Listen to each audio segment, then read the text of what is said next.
നമസ്കാരം, എല്ലാവർക്കും സ്വാഗതം. ഇന്നത്തെ ഡെയിലി ബുള്ളറ്റിനിലേക്ക്.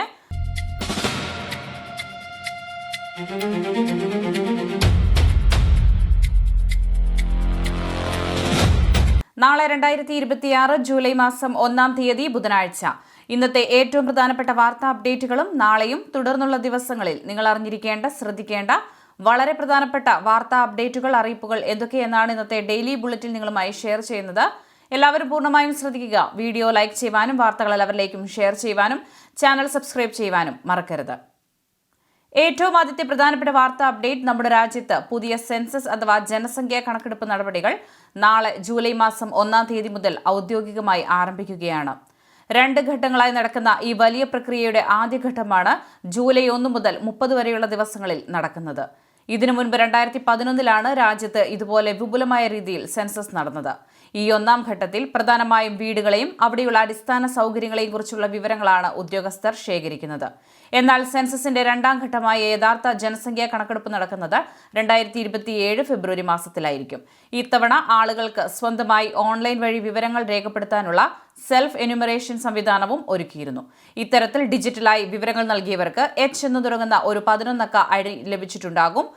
ഉദ്യോഗസ്ഥർ വീടുകളിൽ എത്തുമ്പോൾ ഈ ഐഡി മാത്രം കാണിച്ച് വിവരങ്ങൾ ശരിയാണെന്ന് ഉറപ്പുവരുത്തിയാൽ മതിയാകും. എന്നാൽ ഭൂരിഭാഗം പേരും ഓൺലൈൻ വഴി വിവരങ്ങൾ നൽകിയിട്ടുണ്ടാകില്ല എന്നതുകൊണ്ട് തന്നെ ഉദ്യോഗസ്ഥർ നേരിട്ടെത്തി ചോദ്യങ്ങൾ ചോദിച്ച് വിവരങ്ങൾ ശേഖരിക്കുന്ന പഴയ രീതി തന്നെയാണ് ഭൂരിഭാഗം സ്ഥലങ്ങളിലും ഉണ്ടാവുക. വീടുകളിലെത്തുന്ന ഉദ്യോഗസ്ഥർ പ്രധാനമായും 34 ചോദ്യങ്ങൾ അടങ്ങുന്ന ഒരു പട്ടിക ഉപയോഗിച്ചാണ് വിവരങ്ങൾ ചോദിച്ചറിയുന്നത്.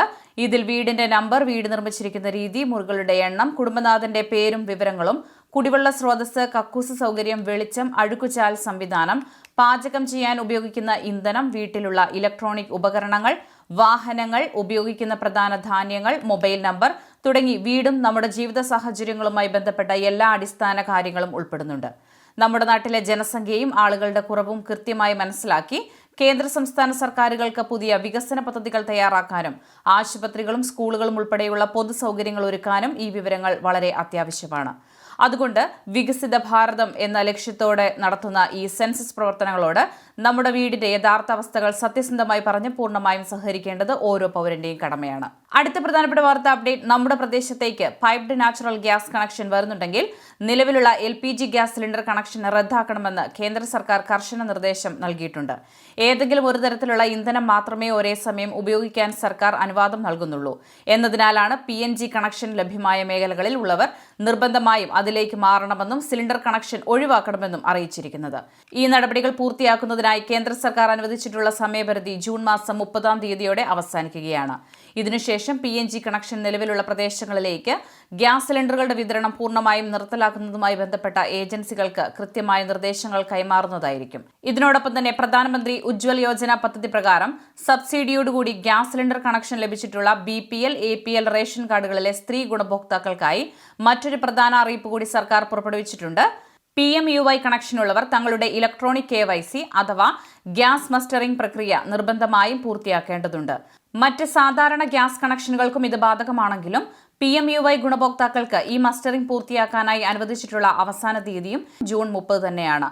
ഗ്യാസ് ഏജൻസികളിൽ നേരിട്ടെത്തിയോ ഗ്യാസ് സിലിണ്ടർ വിതരണത്തിനായി വാഹനങ്ങളിൽ വരുന്നവരുടെ പക്കലുള്ള ഡിവൈസുകൾ വഴിയോ ഓൺലൈൻ സർവീസ് സെന്ററുകൾ മുഖേനയോ അല്ലെങ്കിൽ സ്വന്തം സ്മാർട്ട് ഫോൺ ഉപയോഗിച്ചോ വളരെ എളുപ്പത്തിൽ ഈ മസ്റ്ററിംഗ് പ്രക്രിയ പൂർത്തിയാക്കാവുന്നതാണ്.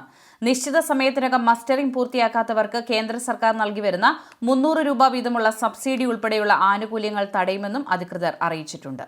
അടുത്ത പ്രധാനപ്പെട്ട വാർത്താ അപ്ഡേറ്റ്, PM കിസാൻ സമ്മാൻ നിധി പദ്ധതിയുടെ ഗുണഭോക്താക്കൾക്ക് കർഷക ID എടുക്കുന്നതിനും ഇലക്ട്രോണിക് KYC പൂർത്തിയാക്കുന്നതിനും നിലവിൽ പ്രത്യേക സമയപരിധി നിശ്ചയിച്ചിട്ടില്ലാത്തതിനാൽ ആശങ്കപ്പെടേണ്ട സാഹചര്യമില്ല.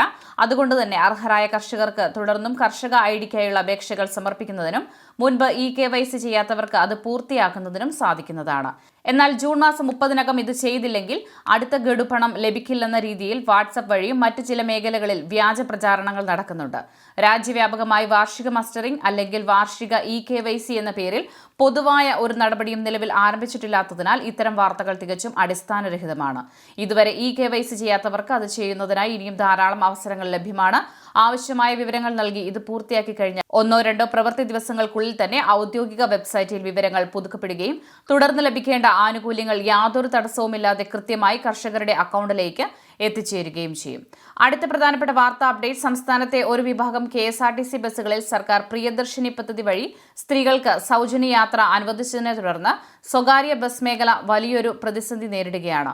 ഈ പശ്ചാത്തലത്തിൽ നഷ്ടം സഹിക്കാൻ കഴിയാതെ സ്വകാര്യ ബസ്സുടമകളും തൊഴിലാളികളും ഒന്നിച്ച് സർക്കാരിനെതിരെ ശക്തമായ പ്രതിഷേധവുമായി മുന്നോട്ട് വന്നിരിക്കുകയാണ്. വരുമാനത്തിൽ വലിയ തോതിലുള്ള ഇടിവ് സംഭവിച്ചതോടെ പല ബസ്സുകളിലും ജീവനക്കാരുടെ ദിവസവേതനം 1200 രൂപയിൽ നിന്നും 600 രൂപയായി പകുതിയോളം ചുരുക്കാൻ ഉടമകൾ നിർബന്ധിതരായി. ഇത് തൊഴിലാളികൾക്കിടയിലും വലിയ രീതിയിലുള്ള പ്രതിഷേധത്തിന് കാരണമായിട്ടുണ്ട്. ഡീസൽ ചെലവ്, ജീവനക്കാരുടെ വേതനം, മറ്റ് ദൈനംദിന ചെലവുകൾ എന്നിവയെല്ലാം നേരിടാൻ കഴിയാതെ വന്നതോടെ ജൂലൈ 20 മുതൽ സെക്രട്ടേറിയറ്റിന് മുന്നിൽ അനിശ്ചിതകാല സമരം ആരംഭിക്കുമെന്ന് പ്രൈവറ്റ് ബസ് ഓപ്പറേറ്റേഴ്സ് ഫെഡറേഷൻ ഔദ്യോഗികമായി പ്രഖ്യാപിച്ചു. എന്നാൽ സമരം പ്രഖ്യാപിച്ചില്ലെങ്കിലും യാത്രാക്ലേശം ഒഴിവാക്കാൻ ബസ്സുകൾ സർവീസ് നിർത്തരുതെന്ന് അഭ്യർത്ഥിച്ച ഗതാഗത മന്ത്രി CP ജോൺ സ്വകാര്യ ബസ്സുകൾ നേരിടുന്ന ബുദ്ധിമുട്ടുകൾ സർക്കാരിന് നന്നായി അറിയാമെന്നും വിഷയം നിയമസഭയിൽ ചർച്ച ചെയ്ത് പരിഹരിക്കുമെന്നും ഉറപ്പു നൽകി. KSRTCയും സ്വകാര്യ ബസ്സുകളും ഒരേ റൂട്ടിൽ മത്സരിച്ചോടുന്നതാണ് പ്രശ്നങ്ങൾക്ക് പ്രധാന കാരണമെന്നും ഇത് പരിഹരിക്കാൻ ഇരുവിഭാഗത്തിന്റെയും സമയക്രമം കൃത്യമായി പുനഃക്രമീകരിക്കുമെന്നും മന്ത്രി അറിയിച്ചു. കൂടാതെ സ്വകാര്യ ബസ്സുകളുടെ നികുതിയിൽ 59% ഇളവ് നൽകി സർക്കാർ ഇതിനകം തന്നെ അവരെ സഹായിച്ചിട്ടുണ്ടെന്നും KSRTC ചെയ്യുന്നത് പോലെ സ്വകാര്യ ബസ്സുകൾക്കും വരുമാനം കൂട്ടാൻ പരസ്യങ്ങൾ നൽകുന്നത് പോലുള്ള പുതിയ വഴികൾ നോക്കാവുന്നതാണെന്നും അദ്ദേഹം നിർദ്ദേശിച്ചു. സർക്കാരിന് സമരങ്ങളോട് യാതൊരുവിധ അലർജിയുമില്ലെന്നും സ്വകാര്യ ബസ്സുടമകളും തൊഴിലാളികളും ഉന്നയിക്കുന്ന ആവശ്യങ്ങൾ പരസ്പര ചർച്ചകളിലൂടെ എത്രയും വേഗം പരിഹരിക്കാൻ സർക്കാർ തയ്യാറാണെന്നും മന്ത്രി CP ജോൺ കൂട്ടിച്ചേർത്തു. അടുത്ത പ്രധാനപ്പെട്ട വാർത്താ അപ്ഡേറ്റ്: ധനകാര്യ വകുപ്പ് 1080 കോടി രൂപ അനുവദിച്ചതിനെ തുടർന്ന് ജൂൺ മാസത്തെ 2000 രൂപ ക്ഷേമ പെൻഷൻ വിതരണം സംസ്ഥാനത്തുടനീളം വേഗത്തിൽ പുരോഗമിക്കുകയാണ്. സാങ്കേതിക തകരാറുകൾ മൂലം ബാങ്ക് അക്കൗണ്ടുകളിൽ പണം വരാൻ നേരിയ താമസമുണ്ടായാലും ആശങ്കപ്പെടേണ്ടതില്ലെന്നും സഹകരണ സംഘങ്ങൾ വഴി വരും ദിവസങ്ങളിൽ നേരിട്ട് വീട്ടിൽ പണം എത്തിച്ചു വരുന്ന 3-ാം തീയതിയോടെ വിതരണം പൂർത്തിയാക്കുമെന്നും അധികൃതർ അറിയിച്ചിട്ടുണ്ട്. കൂടാതെ കേന്ദ്രവിഹിതത്തിന് അർഹതയുള്ള 8.5 ലക്ഷത്തോളം വരുന്ന NSAP കേന്ദ്ര പെൻഷൻ ഗുണഭോക്താക്കൾക്ക് 200 മുതൽ 500 രൂപ വരെയുള്ള തുകയാണ് ലഭിക്കാറുള്ളത്. അവരെ സംബന്ധിച്ച് ആദ്യഘട്ടത്തിൽ 200 മുതൽ 500 രൂപ വരെയുള്ള കേന്ദ്രവിഹിതം കുറച്ചുള്ള തുകയാകും ഈ സമയം ലഭിച്ചിട്ടുണ്ടാവുക. എങ്കിലും ഈ കുറവ് വന്ന തുക പരമാവധി ഒരാഴ്ചയ്ക്കുള്ളിൽ നിങ്ങളുടെ ആധാറുമായി ബന്ധിപ്പിച്ച അക്കൗണ്ടിലേക്ക് നേരിട്ട് ക്രെഡിറ്റ് ചെയ്യപ്പെടുന്നതാണ്.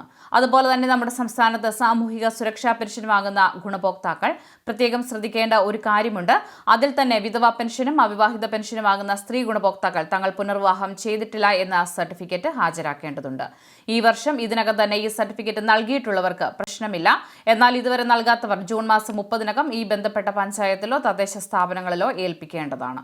ഇതോടൊപ്പം വരുമാന സർട്ടിഫിക്കറ്റ് ഇതുവരെയും കൊടുക്കാത്തവർ ഉണ്ടെങ്കിൽ അവർ ഇക്കാര്യം പ്രത്യേകം ശ്രദ്ധിക്കണം. മുൻപ് ഭൂരിഭാഗം ആളുകളും ഇത് സമർപ്പിച്ചിട്ടുള്ളതാണെങ്കിലും ഇനിയും നൽകാത്ത 2.5 ലക്ഷത്തോളം ഗുണഭോക്താക്കൾ ഉണ്ടെന്നാണ് കണക്ക്.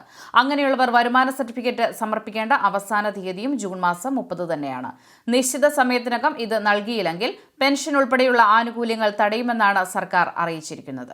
ഏറ്റവും അവസാനമായി സംസ്ഥാനത്തെ സ്വർണ്ണവില പരിശോധിച്ചാൽ സംസ്ഥാനത്ത് സ്വർണ്ണവിലയിൽ ഇടിവ് തുടരുന്നു.